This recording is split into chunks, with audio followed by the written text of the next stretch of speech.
ప్రార్థన చేస్తున్నప్పుడు పరిశుద్ధాత్మ దేవుడు ఏం చేస్తుంటాడు అంటే, నిజమైన ప్రార్థనలో ఏం జరుగుద్దంటే, confession of your own sins, your secret sins, నీ రహస్య దోషములు పాపములన్నీ ప్రార్థనలో ఏమవుతుంటాయి అంటే కడగబడుతూ ఉంటాయి.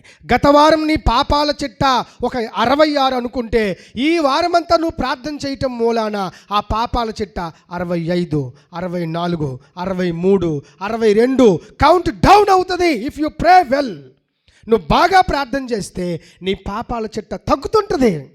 దేవునికి స్తోత్రం కలుగునుగాక. కానీ కొందరు నేను చాలా ప్రార్థన చేస్తున్నానండి, ఉపవాస ప్రార్థన చేస్తున్నానండి, కన్నీటి ప్రార్థన చేస్తున్నానండి, తెల్లవారు ప్రార్థిస్తున్నాను, మధ్యాహ్నం ప్రార్థిస్తున్నాను, సాయంకాలం ప్రార్థన చేస్తున్నాను. Right, okay. కానీ నువ్వు ప్రార్థన చేస్తుంటే నిజముగా ఆ ప్రార్థనలో శక్తి ఉంది.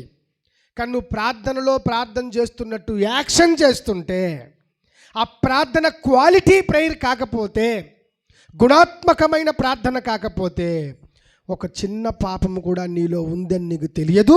దాన్ని ఒప్పుకోవాలన్న ఆశ నీకు రాదు.